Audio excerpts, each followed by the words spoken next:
leaving the B&B in Glennallen. There was a grizzly bear apparently trying to break into the dumpster last night.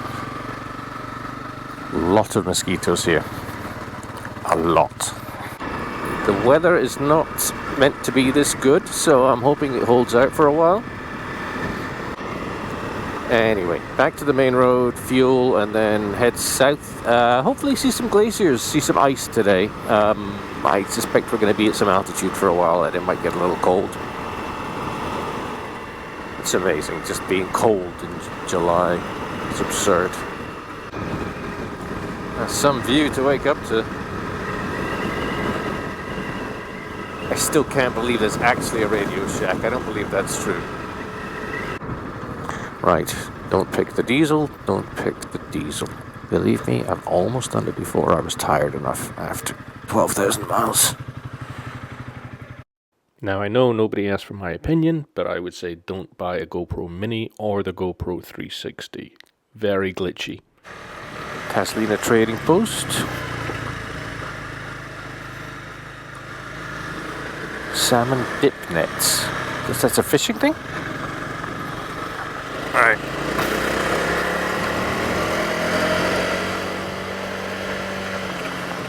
It's good to have short days because that's when stuff seems to go wrong and you have time to fix things. If I was trying to do 400 miles in a day, you don't have the chance to sort anything out. Now there's one thing during an Alaskan summer that you'll find wherever you go, and it's not bears, it's roadworks. It's guaranteed. Actually, maybe if I follow closer to him, you'll get the idea that I'd like a little more speed.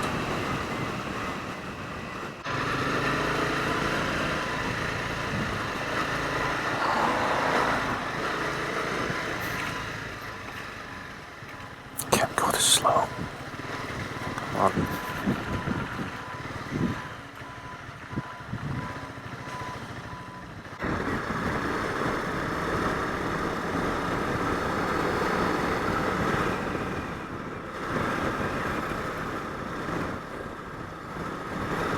Right, now she sent me to the front of the line not knowing that this is a 300cc bike and all the work trucks are probably going to want by me quite quickly. Oh, so where we're headed today is Valdez on the Richardson Highway, which is Alaska 4, which becomes Alaska 2 halfway to Fairbanks, and we're headed for the Thompson Pass right now. Right, if this is one of those things that looks like a coach for tourists, but it's actually a motorhome. Fucking is. Towing a Jeep. Why are they all towing a Jeep Wrangler? Honestly, some of these motorhomes, the size is insane. They look like tour buses when they're coming towards you. They're holding, 60 people, when in reality there's probably 3 or 4 on board. Or 2. It's nuts. After passing the last man-made things we'd see by the side of the road for a while, the road just continues straight towards the pass. And from the colour of the water in the river, we know there's going to be ice ahead.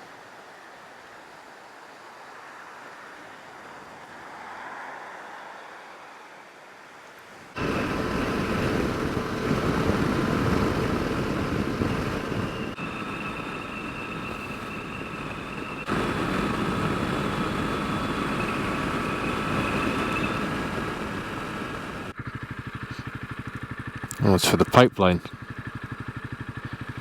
Alright. Take a break here.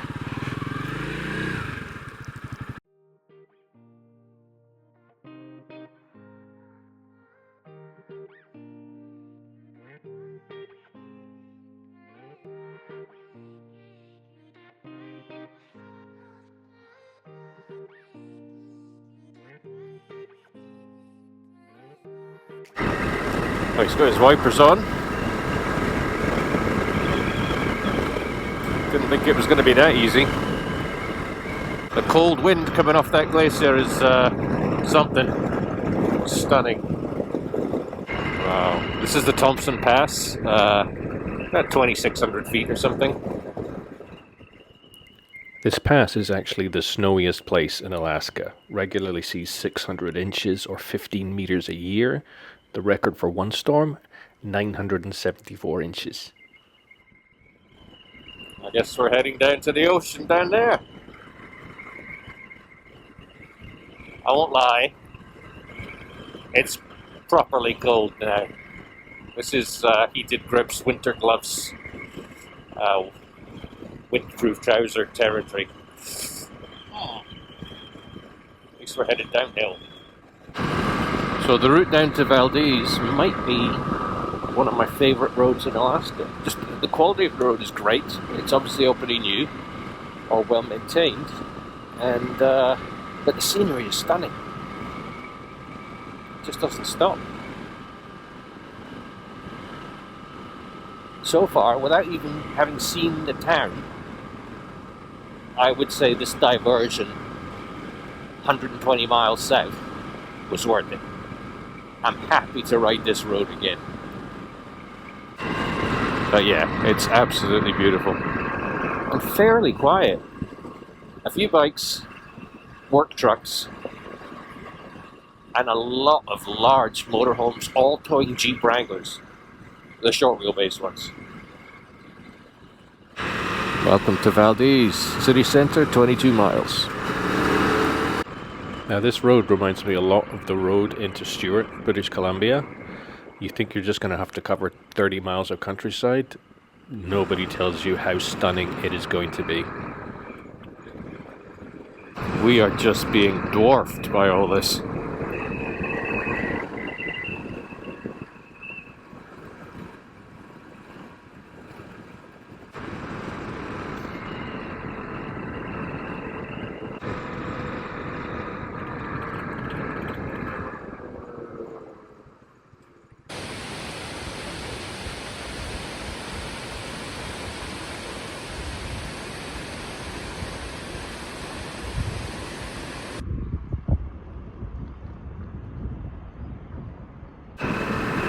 You don't know where to look around here.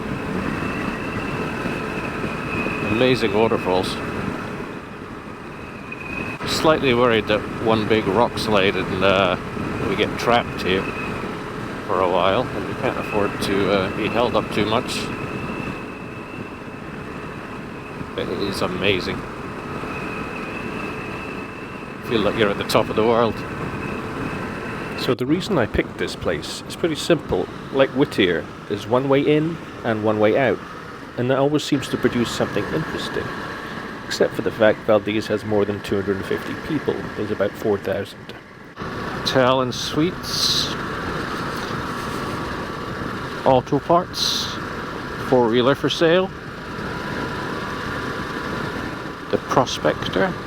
Oh, it's an outfitter. Carhartt, Kershaw Knives, Grundens, waterproof. Hotel Glacier. That might be where we're staying. I'd have to look it up. Liquor and groceries. What's over there? Gift shop. Somehow in all of this, I've managed to miss finding the harbour, and I'm headed to the industrial areas. Where have I ended up?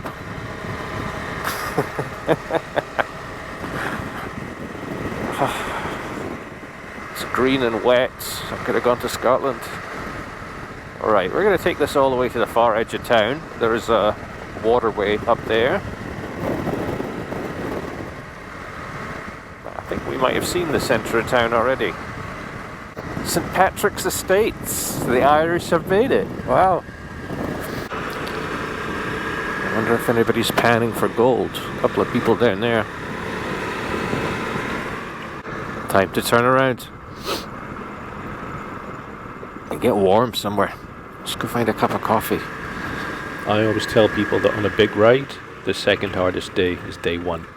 The hardest day is when you turn around. So here's my turnaround point. Kids' playground in Valdez, Alaska. They have a dance company. Amazing. Brewery Row. Something down there.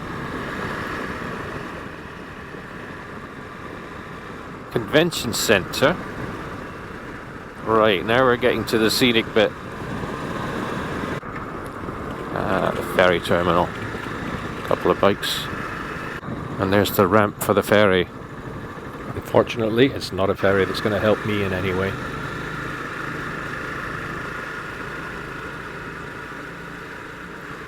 Orca Bay gifts. I think it'd be fair to say the selection of gifts is comprehensive. Mercedes truck. European plates. I decide it's time to check in and rescue someone's bike cover and then take a wander. Once again, it becomes a tour of interesting vehicles.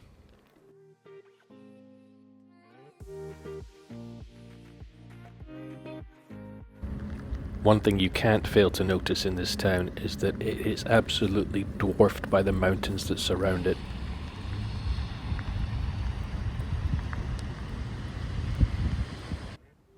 Imagine this was your view at your local supermarket.